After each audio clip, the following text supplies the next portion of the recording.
യുദ്ധവിമാനങ്ങളിൽ നിന്ന് തൊടുത്തുവിട്ട് ഭൂമിയിലുള്ള ശത്രു ലക്ഷ്യങ്ങളെ തകർക്കാൻ ഉപയോഗിക്കുന്ന മിസൈൽ വിജയകരമായി പരീക്ഷിച്ചിരിക്കുകയാണ് ഇന്ത്യ. രുദ്രം 2 ഇന്ത്യ തദ്ദേശീയമായി വികസിപ്പിച്ച അത്യാധുനിക air to surface missile.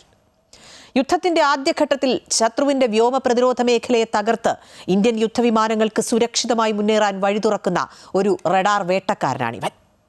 യുദ്ധസമയങ്ങളിൽ ശത്രുരാജ്യങ്ങളുടെ റഡാറുകൾ, communication ടവറുകൾ, വ്യോമ പ്രതിരോധ സംവിധാനങ്ങൾ എന്നിവയിൽ നിന്ന് പുറപ്പെടുന്ന റേഡിയോ സിഗ്നലുകളെ പിന്തുടർന്ന് ചെന്ന് അവയെ തകർക്കുക എന്നതാണ് രുദ്രം 2-ന്റെ ദൗത്യം.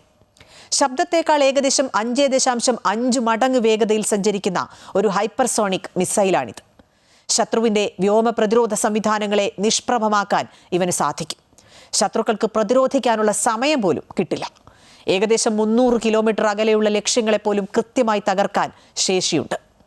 അത്യാധുനിക ഗൈഡൻസ് സിസ്റ്റവും പ്രൊപ്പൽഷൻ സിസ്റ്റവുമാണ് ഇതിൽ ഉപയോഗിച്ചിരിക്കുന്നത്. ഇത് കൃത്യമായ ലക്ഷ്യത്തിലേക്ക് മിസൈലിനെ നയിക്കും. ശത്രുക്കൾ റഡാറുകൾ ഓഫ് ചെയ്താൽ പോലും ലക്ഷ്യം തെറ്റാത്ത രീതിയിലാണ് രൂപകൽപ്പന.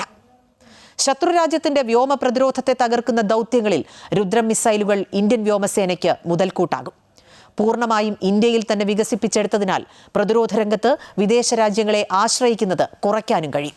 ലക്ഷ്യസ്ഥാനത്തേക്ക് കൃത്യമായി എത്തിച്ചേരാൻ ഇൻസേർഷ്യൽ നാവിഗേഷൻ സിസ്റ്റവും GPS സഹായവും, ഒപ്പം അവസാന ഘട്ടത്തിൽ റഡാർ സിഗ്നലുകളെ പിന്തുടരാൻ തദ്ദേശീയമായി വികസിപ്പിച്ച റേഡിയോ ഫ്രീക്വൻസി സീക്കറും ഇതിൽ ഉപയോഗിക്കുന്നുണ്ട്. സോളിഡ് റോക്കറ്റ് മോട്ടോർ സാങ്കേതിക വിദ്യയിലാണ് പ്രവർത്തനം. ഇന്ത്യൻ വ്യോമസേനയുടെ മുൻനിര യുദ്ധവിമാനമായ സുഖോയ് 30 MKI-യിൽ നിന്നാണ് മിസൈൽ വിജയകരമായി പരീക്ഷിച്ചത്. ഭാവിയിൽ മിറാഷ് 2000, ജാഗ്വാർ, തേജസ് തുടങ്ങിയ മറ്റ് യുദ്ധവിമാനങ്ങളിലും ഇത് ഘടിപ്പിക്കാൻ സാധിക്കും. മിസൈലിന് പെട്ടെന്ന് ഉയർന്ന വേഗത കൈവരിക്കാൻ ഡ്യുവൽ പൾസ്ഡ് സോളിഡ് റോക്കറ്റ് മോട്ടോറാണ് ഉപയോഗിച്ചിരിക്കുന്നത്.